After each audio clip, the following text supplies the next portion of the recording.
Welcome to the Opt-in Podcast. I am your host, Melissa Franks, and this is where we go from surviving to thriving in business. And generally here, I give you practical advice or tips or tactics, or we talk about stories in business and I break it all down about the lessons that we could learn. Today, we are doing something totally different.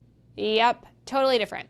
Occasionally, you guys get life updates from me. This is going to be a little bit of that, but it's actually going to be more than that because I had these massive realizations over the past few weeks and they keep barreling at me. And they, in a business context, are important for the small business owner. They're also important for you if you work in a small business and you're not quite sure what your identity is within that. So I thought today we would spend a little bit of time talking about branding and specifically personal brand and maybe a little bit of public relations and some other things. And in order to kick this off and get it started, this is where my personal story, personal narrative comes into play a little bit. And if all of you are brand new here, or some of you are brand new here and you don't know exactly what my backstory has been, I'm going to give you a very short, just summary situation. Okay. So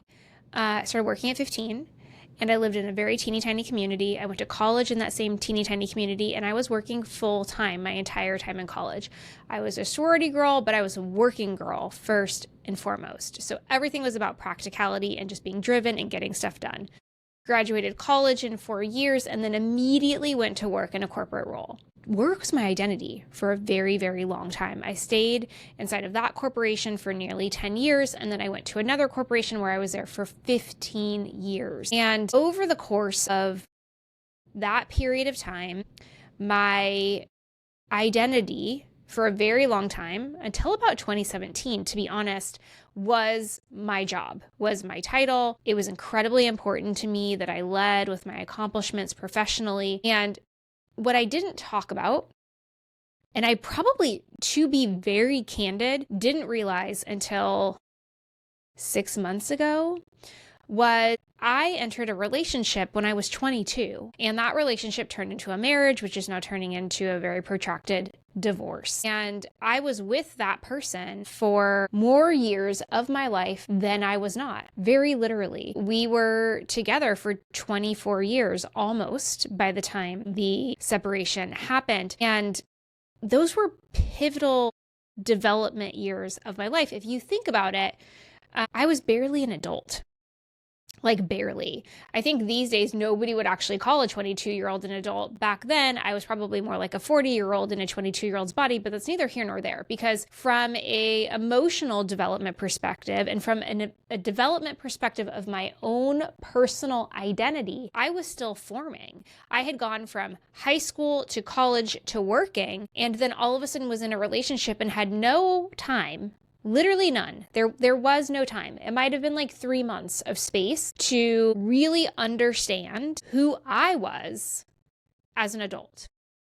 And what I mean by that is how I like to spend my time, who I want to surround myself with, what my values were, and this is where I'm going to spend a bit of time and focus today, how I want to show up in the world. I didn't have any time to explore clothes and makeup and hairstyles and all of these things. When you look back at your 20s or people that are in their 20s now, it's a period of grand experimentation. And for me, that never happened. And I didn't know. So it wasn't I felt like a loss or it's man, I missed out on stuff. I just didn't know. I was just living my life. I also thought that I was daringly independent. I thought that I was very strong. Looking back now, what I realize is that I was taking the path easiest. I was following the leader because that had the most certainty. And I was heavily influenced by the person I was in a relationship with. And the environment that we were in and the community that we were around and the friends that that person had. As the years progressed and moved on, the influence became control. And I lost my ability and desire, quite frankly, to experiment and try new things, show up differently. And every time I did, like I dressed a little bit fancier than most of the people where we were going, or I changed my hairstyle, or I tried a new workout routine, or like whatever, it was really met with resistance. And eventually it's just easier to comply than to resist for a variety of reasons, which I'm not going to get into here. That is a story for another day. It's probably a book to be written, talk on stage, etc. But over that 24-year period of time, I assumed the identity that was expected of me, not the identity that was true to me. And again, I literally didn't know this. So I'm not I don't want to be the victim here, I guess is probably what I want to say. But this has a reason and a story, I promise you. So what was happening personally is that there was a very strong influence and a controlling influence saying what I could wear and what I couldn't wear and how I could show up and what I couldn't do, criticizing the jobs that I took and how much I was getting paid. And there's just a lot of feedback that was happening in my personal life. And then in the public setting, also known as my corporate world, I had a lot of constraints. I worked for a German company for 15 years, and the first time I went to Germany, I thought they were joking when they told me that I had to wear pantyhose if I had a skirt on. Spoiler alert, they weren't joking. I had to go find a store in Germany that sold pantyhose so that I could go to the office. And their feedback around the dress code and what was expected there, their feedback around what men could do versus what women could do, stylistically, their feedback around what was most appropriate if I was speaking to a global audience, all of that began to inform how I showed up in the workplace. And so I had all of these constraints and requirements, both personally and professionally. And before I knew it, I had left that corporate environment and I was in this new startup environment where literally everything was free and flexible, and I didn't actually know what I was supposed to be doing with myself. I knew work-wise what I was supposed to be doing with myself, but how was I supposed to show up on social media, and what was I supposed to be using LinkedIn for, and how was I supposed to be talking about what I was doing, and like, oh, I actually have to go to an in-person meeting. What am I supposed to wear?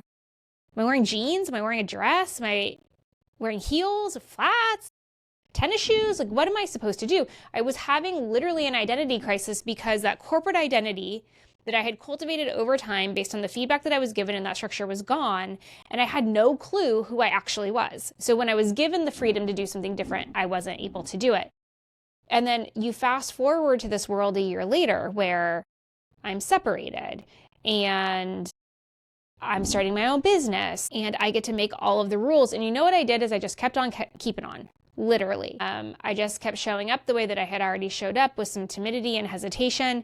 And although outwardly I was always saying other people's opinions don't matter to me, because they actually really don't. Like you can say whatever you want about me. I'll thank you so much for the feedback and keep it moving. But what I was worried about was the image I was projecting to the world, because I just felt like I was in somebody else's body. I felt like my skin wasn't mine. I felt like my clothes weren't mine. And I really had no idea who I was. At the time, though, I didn't know that's what was happening because I was under so much stress for everything else. And so then, as the year progressed, I kept going to events. And I was going to events to support my clients. So I was a background player, but I was watching all of these business owners move with confidence and independent style and representing their personal brand. And they were showing up all over the place, whether it was social media or in person or whatever. And I was like, wow, like they really are living their truth. And I was feeling more and more like a fraud. And this is what is crazy about this, is that I was feeling like a fraud, not in my capability. I have always been confident and steadfast that I am the absolute best at what I do. The absolute best. You will never find another fractional COO or full-time COO or operations strategist or operations consultant, you can name me whatever you want, that is better than me. Ever. I'm just going to say that out loud. But at the same time, I lacked confidence in how I was physically showing up in the space. I hated what I was wearing. I didn't like how I looked. I would see pictures and I'd be like, oh man. And this wasn't a body image thing. This was just literally what the wrapping on the present looked like. And so leading up to this event that I had in January, I knew that a lot of attention was going to be placed on me, and I could not go to the event feeling the way that I was feeling. So I hired somebody to help me. And it was the best thing hands down, the best thing that I ever did. And part of working with her was there was a few hours that we spent together where she was really trying to figure out my style and my personality and of course like body type and like all of those other things, but it really kind of came down to who you are authentically.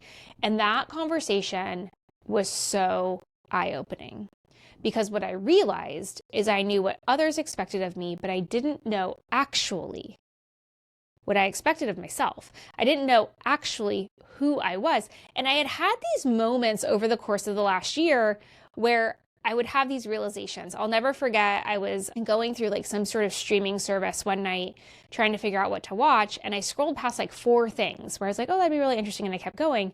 And then I got to like the 5th thing where I was about to do it again. I'm like, why am I doing this? And I was like, oh, because I would have gotten so much flack and feedback if my ex-partner had been around, if I had chosen to watch that.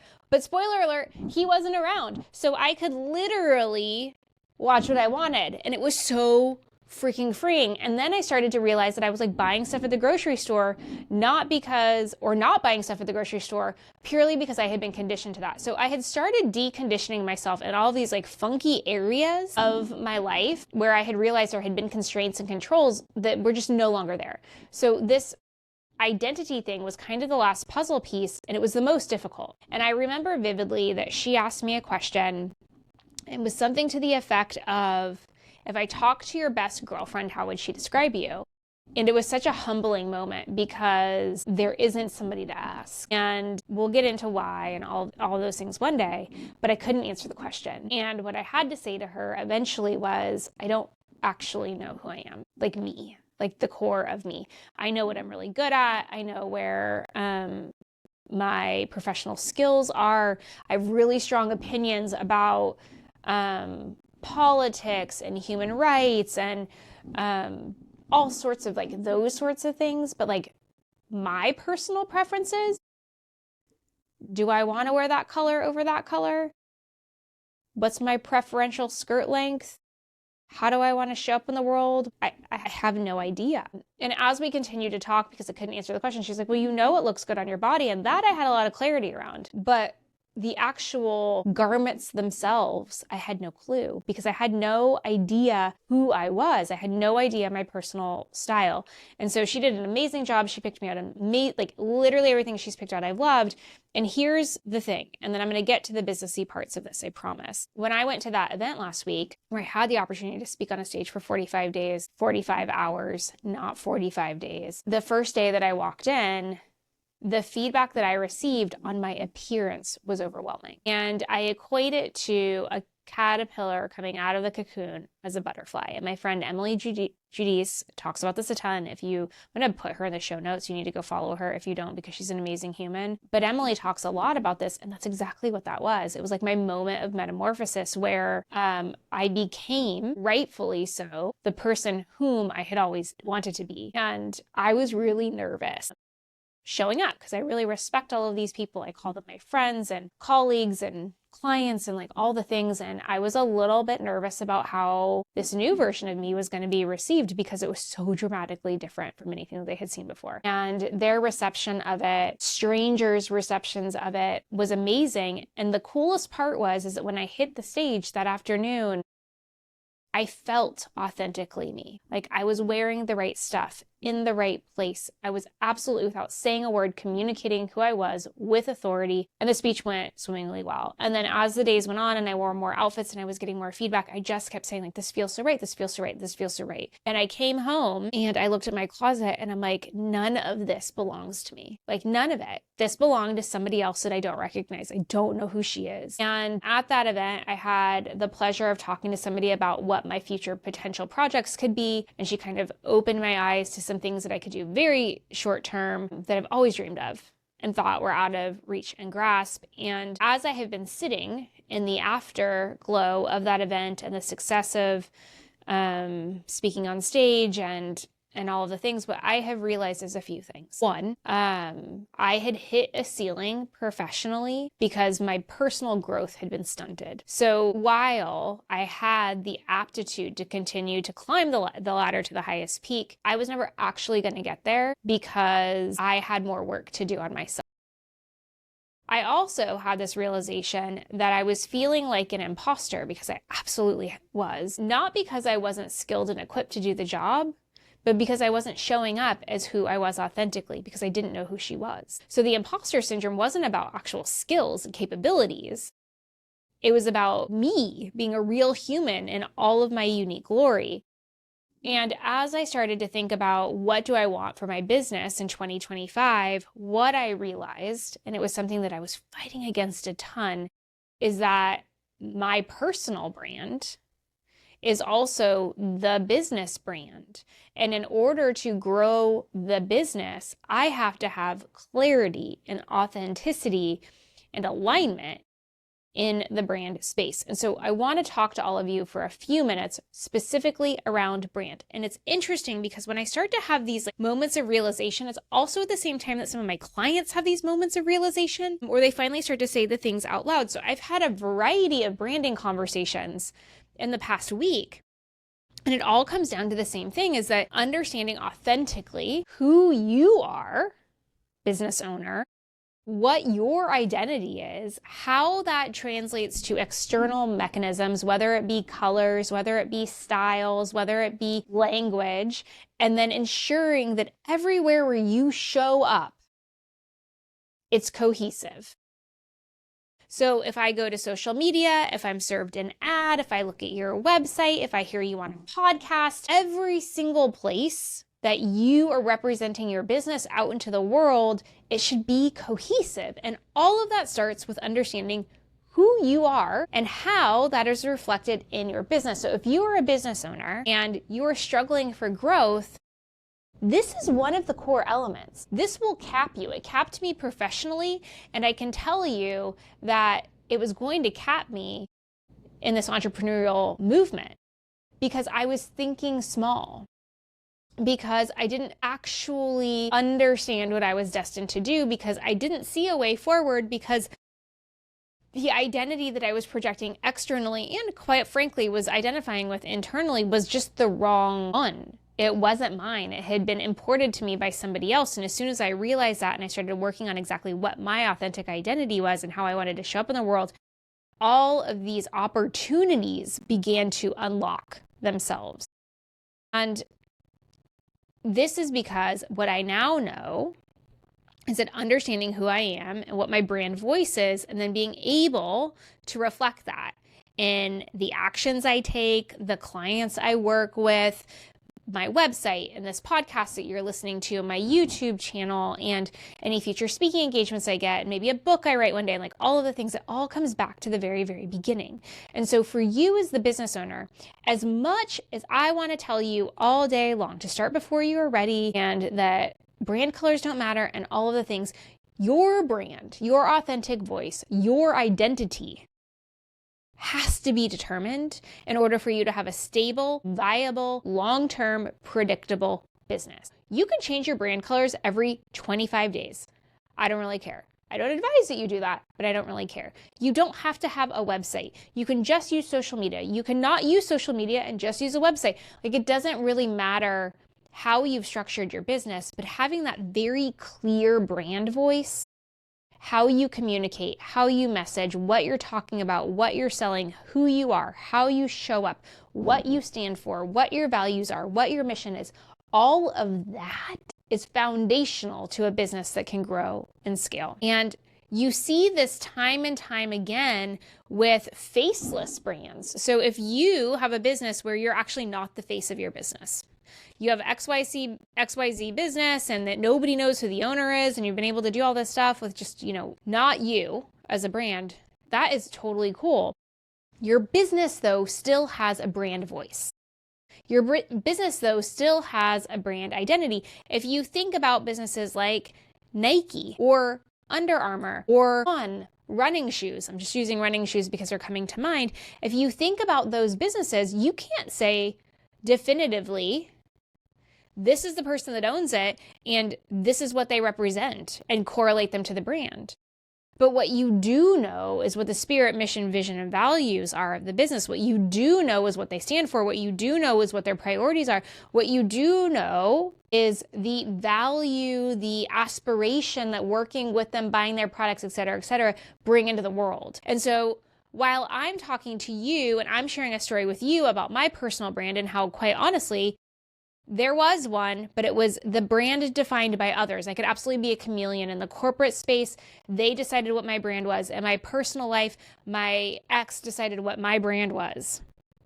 And boy, that didn't feel great. The corporate one didn't feel great either, right? But like, no matter where I was a chameleon from a branding perspective. And it's why I couldn't go any further than I could. And so now, whether it's your personal brand or it's your business brand, having clarity around its essence and how it is mirrored, reflected, communicated, shown to the world is what's most important. And I'm grateful, frankly, that I learned this so early on in this business venture, because what I've started to consider is that with all of my other failed business attempts, and if you did not see me in person in Atlanta, well, I'm sorry, you're going to have to wait until I get to another stage and I can tell you the story about that. But what I do know now, and I'm starting to piece together about all of my prior failed business attempts, is that there was no brand identity. I was standing in those other identities that didn't actually reflect who I was at my core, attempting to do a thing. And you know what? People weren't buying what I was selling. They saw through the facade and they were confused. And so if your growth is stalled in your business, or if you are the brand of your business and you're not getting into conversations, you're not having people buy your products, you're not seeing the opportunity that you once had, the first thing that you need to look at is your brand identity and the voice for which you use in the business. Because once you have clarity there, you also know what you will and won't do. You also know where you want to focus your time and energy. And everybody that becomes a customer or a client or whatever language you use of your business, they have clarity on what their role is. Now, I want to speak to you, the employee, for a minute. So if you've hung on this long, maybe I caught you with the personal story, maybe you stayed to see if I'd get to you. I'm here, I'm getting to you. Your responsibility is to understand and protect the brand identity. The owner may define it. The owner may be the one with the personal brand in some cases. And your responsibility, every single one of you, regardless of your function in the business, is to uphold and protect it and to reflect it in whichever capacity you can. Now, this is where like the rub gets a little bit funky, right? So if we go back to my example, I work for a big German financial services company. Ooh, so conservative. So conservative. Very buttoned up. Like I could have never, ever spoken to the population of that company in what I wore in Atlanta last week. I would have been politely asked to go. In fact, I had a friend of mine who I know through the corporate world say to me, perfect outfit for the audience that you're in. It would never fly on the East Coast. Basically meaning if I hit a corporate stage, like I need to button it up. And that irked me, just so you know, because my brand is that. It's not the suit thing in that way anymore, but that's here nor there. But my identity was that, because I was an employee, was that of the corporation. And so when I was representing them, I showed up as them. The mistake that I made is that there was never any moments in time where I actually stepped into myself authentically and had a difference of this is Melissa and her personal brand versus this is Melissa, a part of the corporate cog, and she's representing the business brand. So if you're an employee of a business, it's your responsibility while operating as a representative of the business to uphold the brand, keep brand integrity, and to be a reflection of the brand. You also have the opportunity when you are not in service to the business to be you, boo. Go be you. And this is where I think things get really confusing in small business because they're so flexible and they are so forgiving that employees start to want to cultivate their own personal brand inside of the business brand, and then people get confused. You make business owners a little bit uncomfortable. You can actually be in conflict with the brand. And so the cautionary tale that I want to give you is that you have to be able as an employee to balance both. You need to know time and place. You need to know when it makes the most sense for you to show up authentically as you and a representation of you and your personal brand. And then you also have to understand when you are on the clock and that is not appropriate. And when you need to course correct and you need to reflect the business brand. And this is difficult. And I think that where we are seeing Gen Z and probably soon to be Gen Alpha really struggling in business is that they feel like they're not showing up in an authentic way representing the brand. And so they are revolting against it. And what I have to say to everybody, I don't care what your generation is that unless you own the business and you are the identity of the business, there are moments in time where you need to reflect the business brand, and there are moments in time when you need to reflect you, and you need to keep separation between the two. You just do. And I wish that if I went back in time, there's a whole lot that I wish that I'm not going to get into right here, but I wish that if somebody had walked through this path before, they could have said to me, it's okay to figure out who you are and show up that way. And it's also okay to show up as a representative of the brand. Because when you acknowledge and have clarity and choice, that in this moment, this is how I'm showing up and here is why, and it's authentic and true to the role that I am carrying, putting on the identity of the brand inside of the business feels correct. The reason that I felt like a fraud and an imposter was because I didn't have my own identity. I didn't know what that was. I didn't know when to turn it on. I didn't know how to leverage it and use it. I only knew how to put on the identities that others had defined for me. And that there was an expectation that that be my own, except it didn't feel like my own, and I didn't know what to do about it. And that's when imposter syndrome shows up. And so I want to implore you to really consider when you work for others, what that differentiation looks like, what those boundaries are, and how you can work through them. And to you, the business owner, you have to give your employees, when they are not working and representing your brand, the flexibility to be who they are, how they want to be, and let them show up that way. There is this interesting controlling phenomenon that's happening in small business where, because we're all on social media and everybody can see everything, and like the world is getting a little bit fuzzy and there's no clear lines anymore, that business owners are starting to tell employees you need to reflect the brand at all times. And I just don't agree. This is how you're going to have turnover in your workforce. This is how you're going to have misloyal employees. This is how you're going to tank your business. You, the business owner, need to be smart enough to say that self-expression and identity and autonomy of who you are and who your brand is are really, really important. And as long as you operate when you're in the business and you're representing the business in alignment with the brand, you can do whatever you want outside. And I think that this has gotten really, really confused because we're all one big happy family and we all work together and the lines are blurred, and sometimes we work the weekends and sometimes we don't. And I'm not talking about any of the rules and policies in the business. I'm just talking about how you show up in the world. And business owners, you need to respect the fact that it's your business, it's not theirs. And that they're going to have a long life outside of your business forever and ever. And your business is just a chapter in their lives. And so as long as they're playing ball with you and representing the brand in the way that you want, let them do them. Just let them. So I'm still learning. I just had a conversation, in fact, with my stylist just a few minutes ago. I'm learning that I need help figuring out my identity. I'm learning that in my mid-40s, it's now the opportunity and time to decide how I want to show up in the world from a stylistic perspective, how I want to represent myself in media, how I want my business to take shape, who I want to surround myself with professionally, what sort of clients I have, and what sort of businesses I want to work with. I'm learning who I am much later than I wish I could. I invite all of you to take the time after this podcast to think about your brand and to think about how you're showing up in the world as a human or a business owner or an employee. And if you can't answer the question very definitively that I was asked, how would your best friend describe you?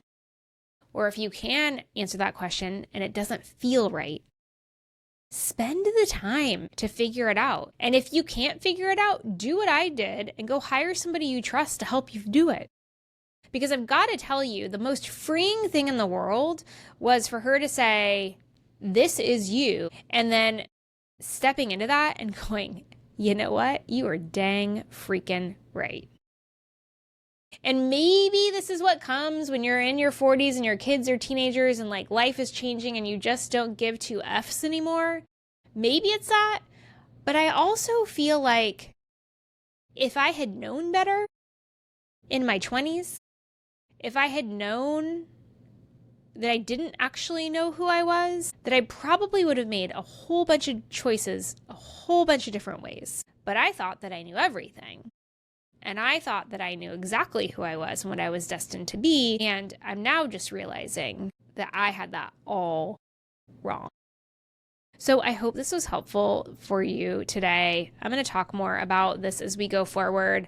I'm going to share more timely discoveries that I have as I start to grow this business specifically and continue to help my clients grow their businesses, because unlike the last few times that I started things, this one's successful and this one has a bright future.